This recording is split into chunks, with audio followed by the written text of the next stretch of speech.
All right, everybody, we are back and we are finally at the end of our journey here with the Washington Commanders, the 32nd team in this nice little series that we've done, and right on time as today is the first game of the 2023 National Football League season. Finally, here we have regular season football tonight between the Detroit Lions and Kansas City Chiefs. Could not be more excited. But before that, get to talk about the Washington Commanders. And Washington has definitely had a bit of a shaky track record over pretty much over the 21st century. Their last playoff appearance came in 2020 when they won the NFC East with a 7-9 record, and their last winning season was in 2016 when they go 8-7-1. The last time they won a playoff matchup, we'd have to go back to 2005. Very different looking team back then.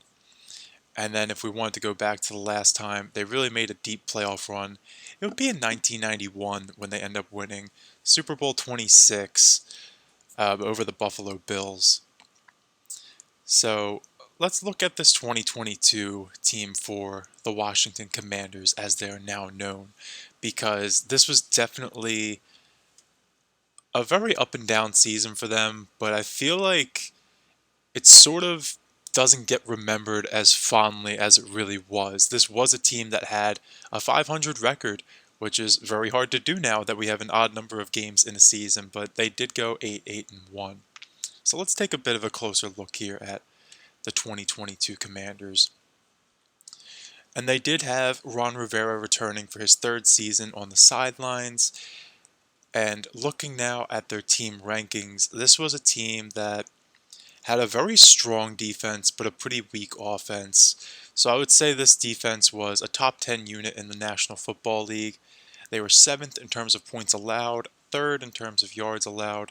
They allowed the fewest amount of first downs, and they allowed the 4th fewest passing yards, along with the 5th fewest rushing touchdowns. So this was a team that definitely was hard to score against. They weren't allowing points, they weren't letting teams just run up and down the field on them. But on the flip side, the reason why they weren't able to just completely dominate the National Football League last year, this offense. So this offense definitely struggled. They were 21st in terms of pass yards, 16th in terms of passing touchdowns, 27th in terms of interceptions, so not taking care of the football. Then the rushing game, they ran the ball the 4th most times out of any NFL team, and despite that, though, they were only 12th in terms of rushing yards and 29th in terms of rushing touchdowns, and they were 28th in terms of rushing yards per carry. So they ran the ball the 4th most times out of any team, but yet despite all of those rushing attempts, their average yards per carry was still in the bottom 5, and as a result, their offense had ranked 24th in terms of total points scored and 20th in terms of yards gained. And that's simply not going to cut it. So, looking at this 2022 schedule for the Commanders, talk about an up and down season. They start out with a 1-4 record after defeating the Jacksonville Jaguars in week 1, a very triumphant victory, but then losing their next 4 against the Lions, Cowboys, Eagles, and Titans. Before then, in the middle of the season here, over the course of October and November, they win 6 of their next 7 over the Bears, Packers, Colts before losing to the Vikings, then beating the Philadelphia Eagles on Monday night, handing them their first loss of the season on November 14th, following that up defeating the Texans and Falcons. So as we flip the calendar to December here, the Washington Commanders are sitting pretty with a 7-5 record. This definitely was a team that was in the hunt for an NFC playoff spot, absolutely, despite the fact that the Eagles and Cowboys had a tremendous regular season, and the New York Giants even had a fantastic regular season in that division as well. Washington was very much in the mix, but the problem is, once we get to December, so they end up tying with the New York Giants right off the bat before going into their bye week. But then coming out of their bye week, they get the Giants again where they lose. Then they face the San Francisco 49ers and Cleveland Browns and drop both of those games. Then by the time we get to January 8th when they play the Dallas Cowboys, they already know they're not a playoff team. They know that, and Dallas knows that their playoff seeding is secure. So Dallas doesn't take that game too seriously, and Washington wins it 26-6. So moving along, we can look at the individual statistics, and we'll point out here too, Washington was the best team in terms of third down defense, which is definitely very useful and could definitely help them if they're able to keep that up in 2023. But looking at the individual stats here, start at quarterback, and this definitely was pretty much a tandem, I would say, last year between Carson Wentz and Taylor Heinicke. And you could say that it was because of poor performance. It wasn't really because of injury, so this was definitely more of a coach's decision to go from Wentz to Taylor Heinicke. Although in 7 starts, Carson Wentz isn't abysmal. He has a 2-5 record, which isn't good, but 1,700 passing yards, 11 touchdowns to 9 interceptions. I mean, it's not great, maybe not even good, but it's passable. I've seen worse. But Taylor Heinicke does come in, start 9 games, and he has slightly better stats than Carson Wentz. 1,800 passing yards for 12 touchdowns and only 6 interceptions. Definitely taking care of the football a little bit better than Carson Wentz, which is going to go a long way. And he also was averaging nearly a yard more per passing attempt and 1.3 additional yards per completion. So definitely helping them move the ball a little bit better.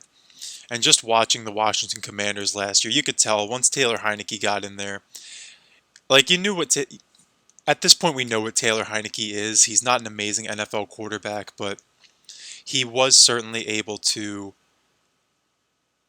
get Washington through some games here, and he was able to just manage the game well enough, keep them in games so that the defense can do the heavy lifting, rely on that running game a little bit, and just ultimately do what was asked of him. And that was a big reason why they won that game against the Philadelphia Eagles in November. We saw when the Eagles and Commanders played when Carson Wentz was the quarterback in Week 3, didn't really fare as well for the Washington Commanders. They lose 24-8. But when they play again with Taylor Heinicke under center, they win 32-21. So definitely the difference being the offense, because the Eagles score roughly around the same amount of points. Just think that's a good example of contrast between this 2022 squad with Carson Wentz at the helm versus Taylor Heinicke. But then we do also get Sam Howell, I should mention, because he will be their starting quarterback Week 1 in 2023. And in just one start, he does win that game, 169 yards, 1 touchdown, 1 interception. Really nothing noteworthy there. I wouldn't say it was a great performance, wouldn't say it was a bad performance. He got the win, so we'll see what Sam Howell can do in 2023. But moving along, looking at the rushing stats, really not much of a ground game here, as I mentioned. Definitely a tandem between Brian Robinson Jr. and Antonio Gibson.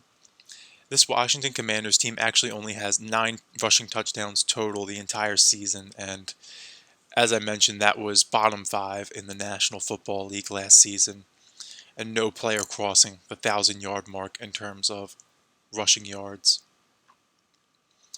So looking at the receiving stats, definitely a notable player here with Terry McLaurin, 120 targets, 77 receptions, nearly 1,200 receiving yards, and 5 touchdowns.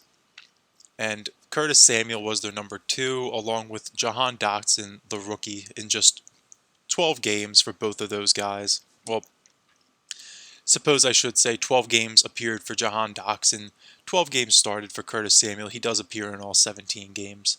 But each of those guys right around 500-600 yards.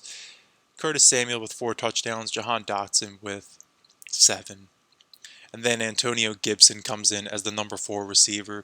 So Antonio Gibson does have nearly 1,000 all-purpose yards. It's a little bit short, maybe just shy of 900 actually, but he does have a solid season for them in a more limited role with Brian Robinson taking over the starting back position, but still very much productive. Then finally looking at this defense, and definitely a lot of notable players here.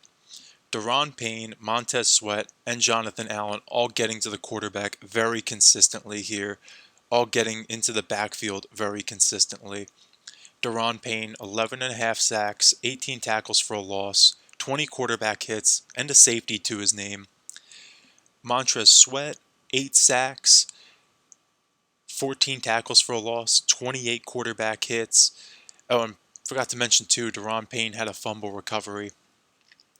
And Jonathan Allen in 16 games, 7.5 sacks, 16 tackles for a loss, 17 quarterback hits, 2 forced fumbles, and an interception. So fantastic stuff from this defensive line. And this was really without the help of Chase Young, who only appears in 3 games last season. Although in those 3 games he is still active and getting to the quarterback. So definitely interested for 2023. I know the Washington Commanders did decline Chase Young's 5th-year option for 2024. But if he can come back and have a really strong 2023, paired with these guys producing like they did last season, this could be a pretty scary front four on defense for the Washington Commanders if you're going up against that unit, just loaded with talent. And then we'll look at the secondary here too. Derek Forrest with 4 interceptions, 2 forced fumbles, a fumble recovery, and a tackle for a loss. Very impressive. And then Kendall Fuller starts all 17 games, 3 interceptions, runs 2 of them back for a touchdown, and a tackle for a loss to his name as well. So definitely a lot to build around on this Commanders defense. So let's see how this 2023 offseason goes for Washington, because if they don't lose a lot of players here, they could definitely be a dark horse in a wide open NFC in 2023. And I will mention too, probably the biggest acquisition they made isn't a personnel decision on the field. It's not a player. It would be for their staff. They add offensive coordinator Eric Bieniemy from the Kansas City Chiefs.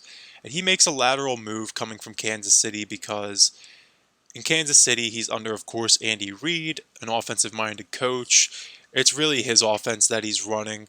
Eric Bieniemy definitely had a lot of say there, especially towards the end.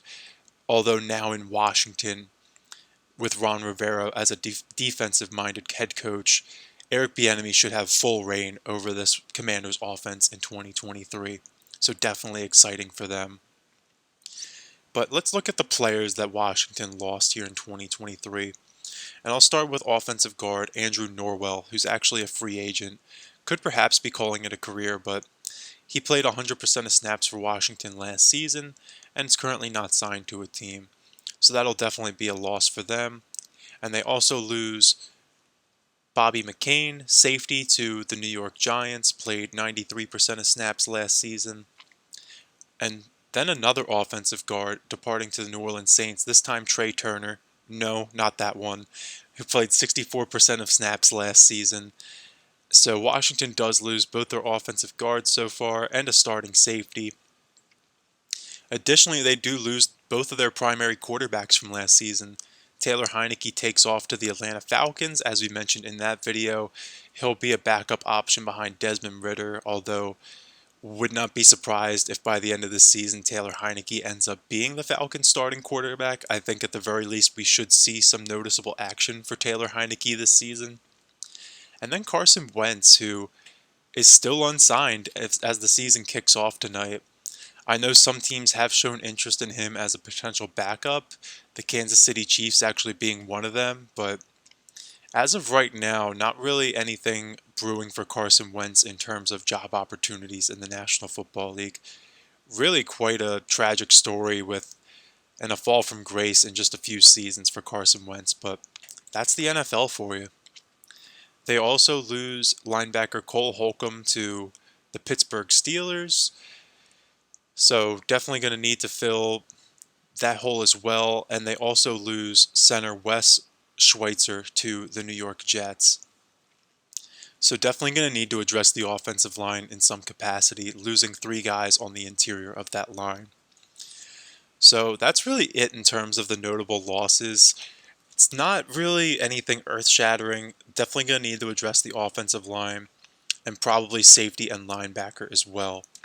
But looking at these additions, they start out right away by bringing in offensive tackle Andrew Wiley along with Eric Bieniemy from Kansas City. And he should definitely provide some stability for that offensive line. He'll probably start at right tackle for them, and I do really like that acquisition. And we'll see in a second when we get to Washington's depth chart, but this does really seem to be a team that's shaping up to be pretty well rounded. Then looking at their other additions, they bring in linebacker Cody Barton from the Seattle Seahawks. Definitely could be a replacement for Cole Holcomb. Additionally, they bring in quarterback Jacoby Brissett. So while Sam Howell is projected to be their Week 1 starter as of right now, would not be surprised if we saw Jacoby Brissett in action if Sam Howell struggles, much like Taylor Heinicke with the Falcons and Desmond Ridder.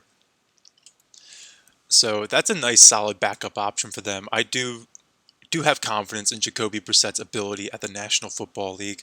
I think he could be a great option to step in for this pretty talented roster if things start to go south with Sam Howell. And looking at some of their other additions, they bring in center Nick Gates from the New York Giants. So that'll definitely be somebody who could potentially replace Wes Schweitzer. And that's really it in terms of their notable additions. So perhaps they could look to add some more talent in the secondary and maybe another offensive lineman. But really, I'm feeling pretty good about them offsetting their losses in free agency otherwise. They definitely upgraded at the tackle position with Andrew Wiley, probably even upgraded at linebacker going from Cole Holcomb to Cody Barton. And even at quarterback, losing Heinicke and Wentz and bringing in Jacoby Brissett, that might still be a net positive for them because out of those three players, Jacoby Brissett could very well be the best player there, despite the fact that Sam Howell will be the starter. And then they do also replace their center, Wes Schweitzer, with Nick Gates, which could definitely be an upgrade as well. So, like this free agency for the Commanders. Then looking at their draft, so they have all 7 of their picks, not any crazy trades going on here, just one pick in each round, pretty clear cut and dry. And they do actually address their needs pretty successfully here as well. Granted, I do believe they left some talent on the board with some of these selections. I know that they had, like Emmanuel Forbes at 16. I don't dislike the pick at all, but he's potentially somebody who could have been available later for them. But you know what? If Washington staff did like Emmanuel Forbes, if Ron Rivera and Jack Del Rio looked at him and said, yeah, he's the missing piece for our secondary, can't really hold that against them. Then they double down on the secondary in the second round with Jartavius Martin out of Illinois. So Washington's definitely going to be injecting some youth into that secondary, which is probably their biggest area of opportunity, at least on defense. Then they do take a pair of offensive linemen in rounds 3 and 4. Absolutely going to help them out considering they lost both of their starting guards from last season. Then they round things out by taking a couple of depth edge rushers in rounds 5 and 7 and another running back in round 6. So not the most flashy draft class, but definitely going to help Washington put together a solid depth chart here. So with that being said, let's see how Washington stacks these guys up. So we'll start out with quarterback. Just 2 guys make the final 53. We have Sam Howell and Jacoby Brissett, of course, and Sam Howell is definitely the biggest question mark with this team. He's probably one of the more unknown quarterbacks in the National Football League right now. A 5th round pick from last season, only appeared in the 1 game. Really just kind of an unknown here. I would say he might even be more of an unknown than Jordan Love, and Jordan Love, really, we haven't seen much of him either. We probably even know more about Desmond Ridder than we do about Sam Howell right now. So the jury's out on Sam Howell, but if things do fall through, I think Jacoby Brissett is a fantastic backup option to slot in here and run this offense.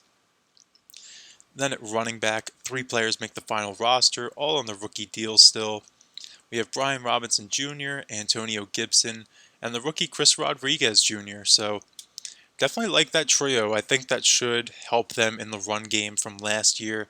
I know they did have Brian Robinson and Antonio Gibson last year as well, but with maybe an upgraded offensive line, they could play a little bit better. So, looking at this offensive line, on paper, this is definitely one of the weaker offensive lines in the National Football League. I won't really dispute that. Although adding Andrew Wiley is definitely going to go a long way here. He should give them some protection on the right side. Next to Sam Cosmi, their second round pick from 2021, and the new addition Nick Gates at center.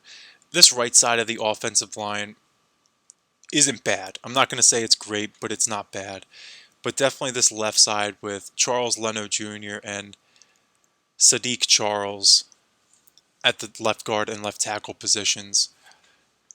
Definitely not entirely sold on that and could see that being a red flag, especially with Sam Howell at the quarterback position. If those are the guys protecting his blind side, it could get ugly for Sam Howell. But perhaps this could be more of a run-oriented offense. I'm not really sure what Eric Bieniemy has dialed up because Eric Bieniemy does have running back roots. He was originally Kansas City's running back coach before becoming offensive coordinator. So maybe he does take more of a ground game approach. Wouldn't that be quite a surprise? Most people are probably expecting him to come in here and try to reinvent that Chiefs offense, but maybe he tries to build around Brian Robinson and Antonio Gibson Jr. Quite possible. But then they do also have Ricky Stromberg, the third round selection, as potential reserve on this offensive line, and quite possible he ends up seeing some noticeable reps by the end of the season. So, all in all, definitely one of the weaker offensive lines in the National Football League, but Andrew Wiley, anytime you add a player of his caliber to this unit, it's definitely going to go a long way. So then finally looking at wide receiver, we have Terry McLaurin, Jahan Dotson, and Curtis Samuel, pretty much as your 1, 2, and 3. Not too much debate there. And they do bring in Byron Pringle as the veteran acquisition, along with young guys De'Ami Brown, Dax Milne, and Mitchell Tinsley, the undrafted rookie. So, like Washington's receiver core, anytime you have a solid number one receiver like Terry McLaurin, the rest should just fall into place, and it seems like that is the case here. Then also shout out to Logan Thomas at tight end. Shouldn't really be too much competition for him here, and he should be a nice safety blanket for Sam Howell in this offense. So overall, I'm not upset with this offense. I don't think it's going to be a bad unit, but definitely have a lot of concerns with this offensive line that could potentially come back to bite the quarterback, who I'm also not entirely sold on. I do think they have talent in the backfield. I do think they have talent at wide receiver. And I think worst case scenario, Jacoby Brissett can step in here and manage this offense and can get them the points they need to win ball games. He can come in, get them 20 to 30 points a game, and that should be enough with this defense. Because looking at this defense, oh boy, this is a strong unit. I will say that. And starting with this defensive line, this is one of the premier defensive lines in the National Football League. This is right up there with the Philadelphia Eagles and the San Francisco 49ers. And if we're looking at strictly just the starting players, this could be the best unit in the National Football League right now. Montez Sweat, Daron Payne, Jonathan Allen, and Chase Young. Wow. I mean, this is the reason that Washington won the NFC East in 2020. This is the reason that they were the team that came closest to defeating the Tampa Bay Bucks in the 2020 playoffs. Not Aaron Rodgers and the Packers, not Drew Brees and the Saints, not Patrick Mahomes and the Chiefs in the Super Bowl, certainly. It was the Washington football team in the wild card round, largely because of this defensive line, absolutely just oozing with talent. And then they have Abdullah Anderson, the veteran acquisition, rotating in, and even a couple of young guys, Andre Jones Jr. and KJ Henry on the outsides. So 5 stars to this defensive line, and if Chase Young can come back and stay healthy, really if these 4 guys on the line here just stay healthy, this has the potential to be a very scary unit, and look forward very much to seeing them in action this season. Looking now at the linebacker position, we do have Cody Barton and Jamin Davis, and I like this duo. I definitely think they're very talented, and they're going to have a lot of opportunities given that this defensive line is going to be causing fits for opposing offensive lines. So, as a whole, I like this front seven a lot. And then finally, rounding out with the secondary, and this is not a bad secondary either. This is not like the teams we talked about in the AFC South, where teams are just going to be throwing all over the field against this team. This is one of the more respectable secondaries in the National Football League. And while they don't have maybe a star player here per se, they do have Kendall Fuller still and Derek Forrest coming back, third year man. So those two guys I think they can depend upon going forward. I do believe they will be able to follow up their successful campaigns from last year pretty successfully in 2023. But then they also add in two rookies with their first two picks, Emmanuel Forbes Jr. and Jartavius Martin, who will be maybe not even starting behind Benjamin St. Just at the nickel corner position, but depth is never a bad thing here. So now they'll have Kendall Fuller and Emmanuel Forbes Jr. as their starting corners. So when they go up against the Philadelphia Eagles, they'll have those two guys to put on A.J. Brown and Devonta Smith. When they go up against the Dallas Cowboys, they can put them on CeeDee Lamb and Brandon Cooks. When they go up against the 49ers, they can go up against Deebo Samuel and Brandon Ayuk. And then we also have to mention, finally, Cameron Curl, probably the weakest starter in the secondary, but honestly, he might be the weakest player on this defense as a whole because this really is just such a deep unit here. And I fully expect if this unit can stay healthy to be a top 10 unit in the National Football League, potentially even top 5. So, as a whole, very impressed with this Commanders team. I do believe it's all going to come down to this offense. It's going to come down to this offensive line and the quarterback play, most importantly. But while I do have my doubts with Sam Howell, if Jacoby Brissett needs to step in, I think he'll certainly be able to do enough, given what this defense is probably going to be giving him. This defense is likely going to be holding teams to under 20 points a game and generating turnovers to set up this offense with a short field. So let's take a look at this 2023 schedule. And this is a really difficult schedule, I will say, for the Washington Commanders, unfortunately, because I do have a lot of optimism with their roster, but this is why I like to go through every game for these teams, because it's so easy to sit here and say, oh, well, Washington has the talent to go 10-7 this year or 11-6. And it'd be so amazing to just sit here and say that for every team, but they play the games for a reason. Somebody has to win, somebody has to lose. Not every team's going to have a winning record. In fact, probably about half of them will have a losing record. And unfortunately for Washington, I do think that'll be the case given the fact that their schedule is so difficult. So let's break this down. They start out with the Arizona Cardinals, which should be a win. Week 2 at Mile High. I do give the edge to Denver here, although Washington could certainly pull off an upset here over the Broncos. I say upset even though Washington had a better record than Denver this year, but in 2022, but I think Denver definitely has the higher expectations in 2023. Then week 3 and 4, they get the Bills and Eagles back to back. Like, that's going to be brutal. I have losses there. Then weeks 5 and 6, though, they get the Bears and the Falcons. I think those could be victories for the Commanders. Atlanta does have a strong offensive line, but Washington's defensive line is one of the few teams that could really take advantage of this unit. So coming out of week 6, I have them at 3 and 3, not the worst place to be. But then they go Giants, Eagles, Patriots, Seahawks, Giants, Cowboys, Dolphins going into the bye. And out of those games, I didn't give them any victories, although I do think they probably split with the New York Giants. But man, the Giants have a tough schedule too, and I only have the Giants with 4 wins this year, 2 of them over the Commanders. So I know a lot of people have said I'm being too hard on the Giants. The Giants should have more wins this year. They were a playoff team last year. Daniel Jones is going to improve. I hear you loud and clear. But the problem is, like, somebody has to win these games and somebody has to lose them. And I think the level of competition in the National Football League this year might be close to the best it's ever been. So, I mean, of course, things are going to come down to injuries too. Health is going to be a major factor here. And say Washington's able to stay healthy, but the New York Giants end up having a couple key injuries. Maybe Washington takes both of those games, and we're talking about Washington getting 2 wins in the stretch. Same thing with really any of these other teams. Maybe the Dolphins are banged up, or maybe the Patriots are banged up. Could be Seattle, who knows? Washington could certainly pick up wins in the stretch here. But as of right now, on September 7th, I just don't really see it.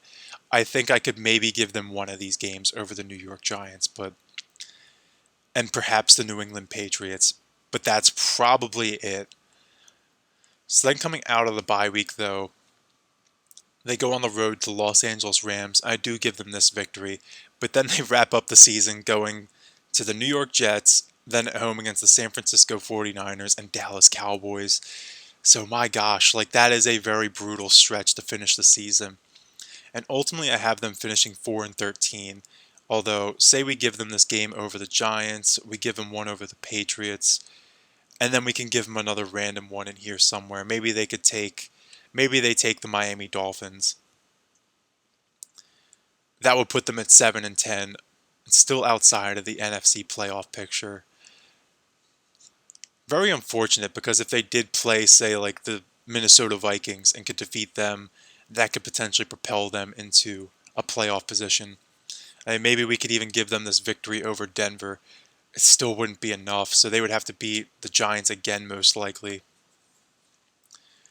And geez, even then with a 9-8 record, they would still only be tied for that 7th seed and wouldn't have the tiebreaker to get in. And that's giving them 2 victories over the New York Giants, victory over the New England Patriots, the Miami Dolphins, and the Denver Broncos. So it's definitely an uphill battle. But then looking at the games they still lose, they would still lose to the Bills, Eagles again, Seahawks, Cowboys, Jets, 49ers, and Cowboys again. So they will probably need another upset over the Eagles like they did last year if they want to make the playoffs this year. Very fascinating stuff here with the Commanders. So definitely have confidence in this team. I do think that this defense is capable of potentially shutting down some of these high-powered offenses.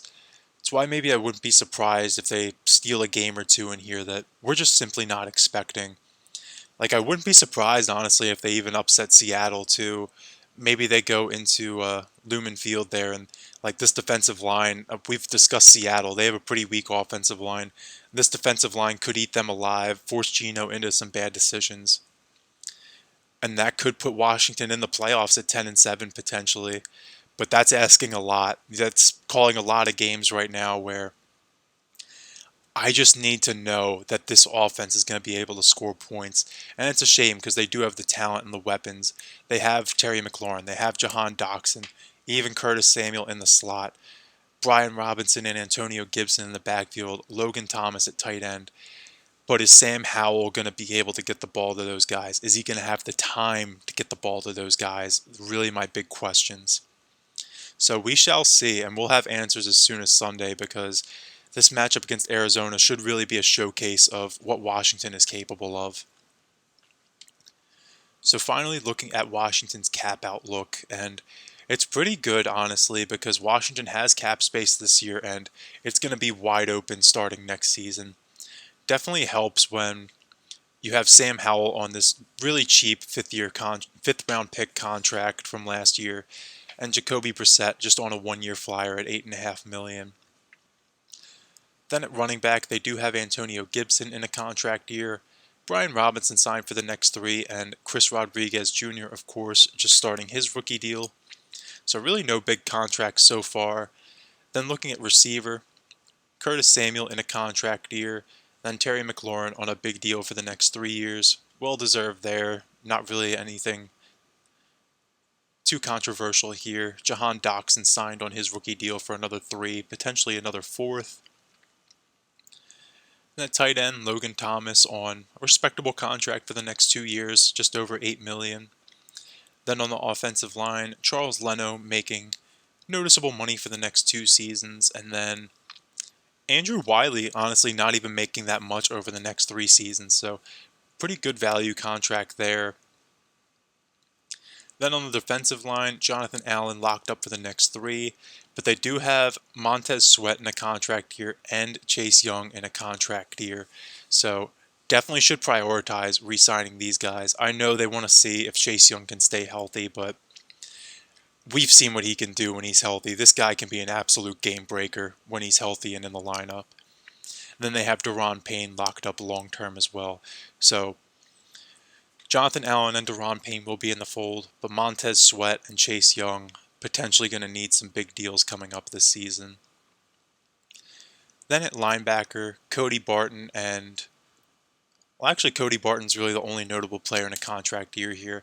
Jamin Davis still signed for this season and next season on his rookie deal. Then in the secondary, Kendall Fuller in a contract year. Cameron Curl also in a contract year, but the rest of their starters locked up here for the foreseeable future, at least for the next couple seasons. So big decisions going to be need to made in Washington this year. Kendall Fuller going to need a new contract. Montez Sweat going to need a new contract. Potentially Chase Young. Potentially Antonio Gibson.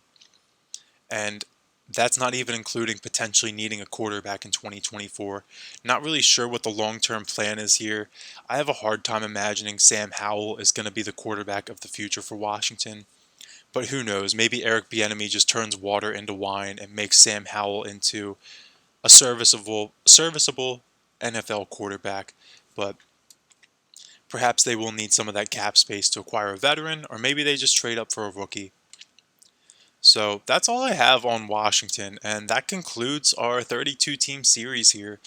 Definitely excited for this season. This is going to be one of the more just wild. I feel like every NFL season just gets more and more wild, but this year I really feel like there's just so many superbly talented franchises right now, and there's going to be some teams that are going to miss the playoffs that really have the talent to make it. So competition brings out the best in everybody, and this is the most competitive I can remember the league being in a very long time, both in the AFC and the NFC. So just in terms of content during the season, definitely have a lot of ideas. Probably not going to be doing videos every single day like I've been doing leading up to the season. Definitely wanted to just make sure I got each of these videos out, but I feel very familiar with all 32 of these teams right now after doing these videos, and I hope anybody who's been watching these feels the same way. So maybe we could do like some weekly power rankings. Definitely want to do like some throwback videos, talk about either like former players, coaches, just teams from prior seasons, maybe even just some individual games that were really memorable for me, but maybe even some top 10 lists too, because I'm always a fan of those. So look forward to seeing some content as we go through the season here. Definitely going to try to keep a pretty consistent schedule. So look forward to talking to you guys in the next one, and good luck to whoever your favorite team is this year. This should be a really phenomenal season. All right, and that's all I got. So have a nice day, everybody. Enjoy watching the Chiefs and the Lions tonight, because I really do think Patrick Mahomes is going to have a big game with or without Travis Kelce. Seems like they're really waiting till the last minute to decide on whether he's going to play. So, yeah, another season's upon us. Have a good one, everyone.